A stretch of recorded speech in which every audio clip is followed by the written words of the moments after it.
Hello everyone, today I am back in World of Guns Gun Disassembly, and today we have yet another incredibly iconic pistol here that we're gonna disassemble and take a look at. Today, as you can see, we've got the famous Colt Single Action Army Revolver, famous for its role in the Wild West. Let's just go ahead and field strip this thing, and I'll probably find some details to tell you about. Alright, so as you can see, we've got a very heavily decorated model over here. This one's got like engravings and I don't know, some type of horn grips, and this is like the cylinder and the cylinder pin and the hammer have like a layer of gold on them. So this is a very fancy revolver. However, most of these were not in this sort of shape, or they didn't have this much stuff on them. They were mostly just just normal guns, I guess, used for everyday carry in the West, but also primarily military firearms, obviously. As the name suggests, it is called the Colt Single Action Army. That's the thing. So basically, this was a very successful model from Colt. It was obviously it is a cartridge revolver. It was adopted into a United States military service, I believe, in 1873, it had its own proprietary cartridge at that time, the 45 Colt, also called the 45 Long Colt. Which is actually quite a powerful cartridge. It was definitely for the day, and it's not terrible nowadays either. You can guess that with those sort of things combined, this was quite a successful military firearm. Now let's go through the basics. So this is a single action only revolver, as the name suggests. After this one, Colt developed a double action revolver as well, and I think that one was also a military pistol, and it basically looked exactly the same, just the action was a bit different. So basically the single action means that you have to cock the hammer every time you want to fire it. It doesn't do it automatically via the trigger. And we've got a gate loading and unloading system. So as you can see on the side here, and we're gonna go into operation mode later, and hopefully I'll be able to show you. It has this sort of a gate thing. So basically this sort of latch swings open, and you get access to one of the chambers of the cylinder, and you've got on the front this ejector rod. Basically it's got this flat bit on the bottom that you can put your finger on, and you can use that to move the ejector rod. It has a spring also through the cylinder hole into or to hit the empty cartridge that's inside, or a full one, if that's what you want to do, and basically knock it out through this gate. And the way you load it is you just open the gate and load cartridges one at a time, rotating the cylinder after each one. This revolver holds 6 cartridges. However, because it does not have a hammer safety, basically, or what is called a crossbar, I believe, or something like that, a safety bar. which would come into revolvers later, it can be unsafe to carry it with all 6 in the cylinder. So people at that time would just load 5, leave one chamber empty, and then have the hammer lowered on top of that chamber. So if anything hit the hammer from the back side, if you, for example, dropped the pistol when you didn't want to, the gun wouldn't go off. As opposed to if you had a cartridge in all of the 6 of the chambers, you could drop the revolver onto the hammer, and there would be a possibility that the impact could fire the cartridge unintentionally. So that's pretty much all the strengths and weaknesses of this revolver. One of the strengths of this type of revolver is that it is quite strong, especially for the period. And when I say strong, I mean like structurally, integrally strong. Because as you can see, the frame of the revolver, so that's the part that connects the barrel and the rotating cylinder, is sort of encompasses the cylinder in both top and the bottom. So basically it goes all around, and that makes it very strong, as opposed to just the connecting on the bottom, such as some previous revolver designs, which obviously were not as strong. And that's why these can also handle smokeless powder cartridges. Now I'm not sure about the originals, which weren't made for those, so those probably can't because of the materials. But in general, the design is good enough that it can definitely handle smokeless cartridges. So that's pretty cool. So anyway, let's quit rambling and take this thing apart. Alright, so first of all, we're gonna take out the base pin. This is basically what holds the cylinder in place. And we can take the cylinder out, as you can see there. And then we've got the grips. As I said, they're pretty fancy on this one, but normally they would be just like wood, or even ivory, I guess, and so at some point.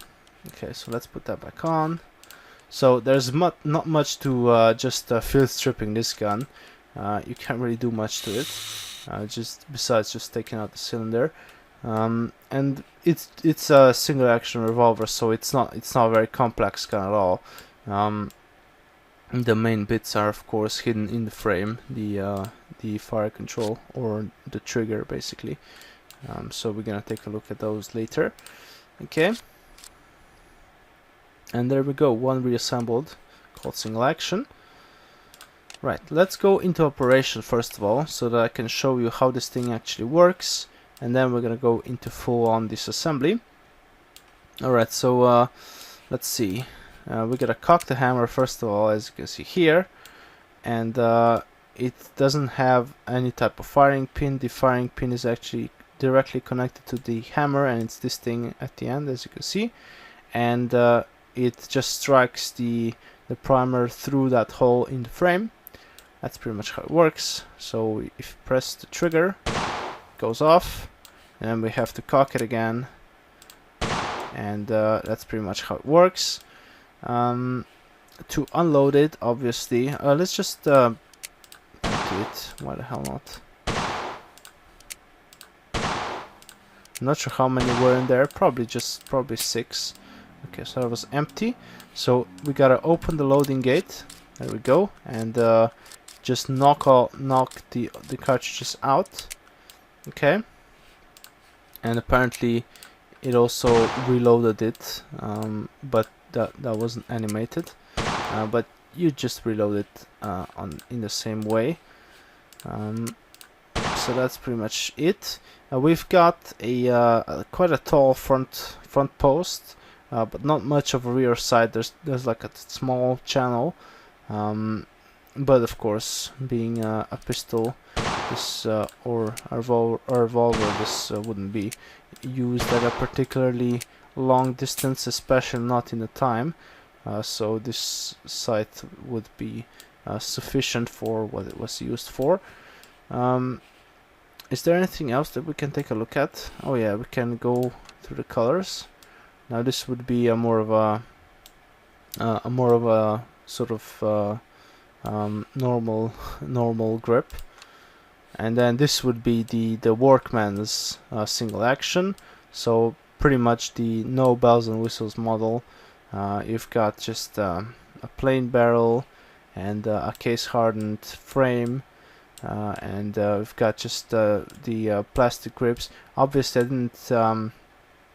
didn't really specify, but these things were built all the way from 1873 up. They're still built today, so there were 3 major generations. I think the first one was until World War I, and then the second one was after the war, the First World War, until the second one, and then the third one was after the Second World War, I think. You can correct me on that, I'm not a single action expert. But of course the manufacturing techniques and quality varied through the years. However, it is still pretty much the same design as it was back in the day, so people still buy them. And these type of grips would be offered later, so like, I don't know, after the First World War probably. This type of plastic came around, and then after the Second World War, obviously. And that's it. So I like this one most because it's the most inconspicuous. It looks very cool. So what else can we do? Let's go for some X-ray. There you can see the cartridges, and then the ejector rod, and some parts there, some minor parts, and then the cylinder and the hammer. Here you can see the trigger group basically. We've got the this is on the bottom is a sort of a plug that holds the cylinder in place when firing, so that it doesn't move out of alignment. We've got the firing pin up top. There's the where's the hand? There's the hand on this side. You can see connected to the hammer. And there's just a spring, a large spring in a grip powering it all, and that's pretty much it. Not very complex as far as parts goes. Okay, as the barrel, as you can see, it just screws into the frame, and that's it. Okay, and cut away. We've got a bit of a spring here and the trigger mechanism. Okay. What else can we do? Slow motion, sure. Not sure why. Let's go. Let's reload it in slow motion. That's gonna be interesting. So here you can see. Oh yeah. So basically, here it just reloads it as it is unloading it. So basically at the same time. So knocks out an empty one and puts in a fresh one. I guess you could do that, or you could just unload all of them and then reload it all again. I'm not sure which would be the most time efficient, probably the first version, but I'm not sure. Okay, and what else do we have to do? Oh, slow mo fire, of course. Slow. Let's go 50. Oh, we have to cock it. Alright. Yeah, that's okay, and then fire it. Bam. There you go. Okay. We have seen the operation of the Colt Single Action. Now let's take it apart, like completely, and that should probably be enough. So base pin goes out first, and then the cylinder. Okay, and then we've got grips. They come off. Perfect. Now we've got the ejector rod housing. It's got the ejector rod and the spring. should come off. Right, there we go. What else have we got? We've got the barrel that just unscrews. We've got the base pin thing. This holds it in. It's like a springy thing that doesn't let it come out under recoil. We've got the gate. That probably comes off somehow. Although I'm not sure actually. We're gonna have to see about that. Alright, so this grip comes off as well. We have the back strap comes off. Okay. Nice. And then the spring. The main spring. Oh, that's the trigger guard. Okay, and the main spring together. And then that gets separated as well. Okay. And then we've got just the working bits in here, basically. Well, most of them. So let's see, what can we take apart in here? There's some screws here. Probably ought to start on them. I'll start with them. Alright, 3 screws. And then does the hammer come out? No. What else? What else can we take out?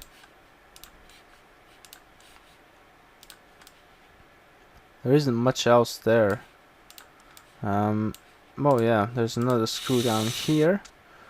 That probably holds it all. That's right. So trigger, and then we've got hammer. Okay, and the hammer's got a little spring in a part there, and then there's a roller there. Okay, and then we've got another pin and the that holds in the firing pin. Okay. Is there anything else? There is 7 more parts. Oh yeah, there is the hand down here, or the bolt. Sorry, and that's what holds the cylinder in place. And then we've got some parts in here. There's the loading gate, which has its own pin down here. Okay, that comes off. What else do we have? We've got 2 more parts apparently. I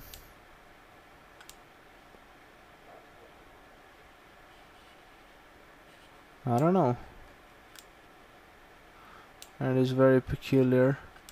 There's probably a little small part. Does the front side come off? No. Okay. Oh, there's the this thing.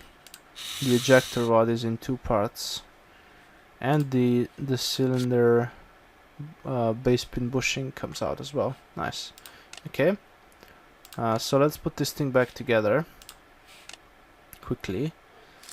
Okay, so let's do, I don't know, let's do the trigger thing first of all. So we've got the loading gate that goes in with its own little keeper there. Then we've got this firing pin that goes in the hammer. Okay, and then we've got this thing that goes in here.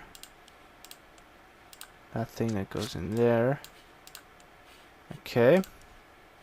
And then we've got stuff on the bottom here. So there's the bolt. And then what else have we got over here? The hammer goes in from the bottom and then the trigger. Okay. And then we've got these screws that just go through, holding all the components in place. Perfect. Alright, after that we've got this thing. And what else do we have? We've got this thing, the bolt spring. Okay.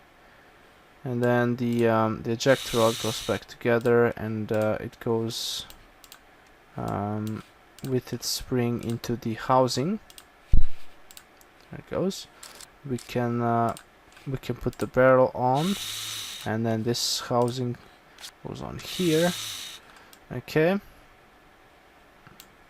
And then we've got the bottom, so the grip basically, we've got this basically front strap, and that should just attach there. And then we've got the back strap. That thing's got a lot of screws. The back strap goes on with nice, with some side grips. Perfect. And we've got a grip screw there as well. There we go.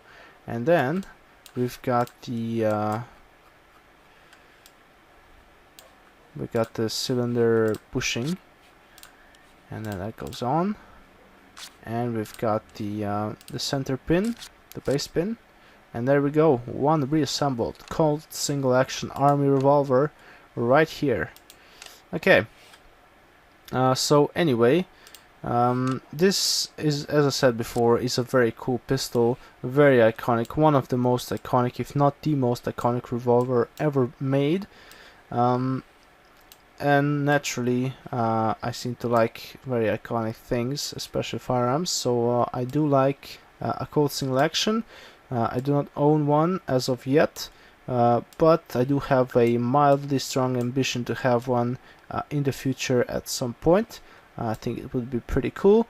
Nowadays you've got a lot of different sort of type of clones that you can pick up for quite a reasonable price, but you can also get one from Colt, which would be more expensive but also nicely made. So pretty much there is no shortage of these things, and you can get pretty much whatever you want, pretty much any caliber you want as well. So anyway, I hope you enjoyed this very iconic gun of the West video, and if you liked it, you can press the like button and subscribe to my channel. You can also check out my other videos, and I will see you next time.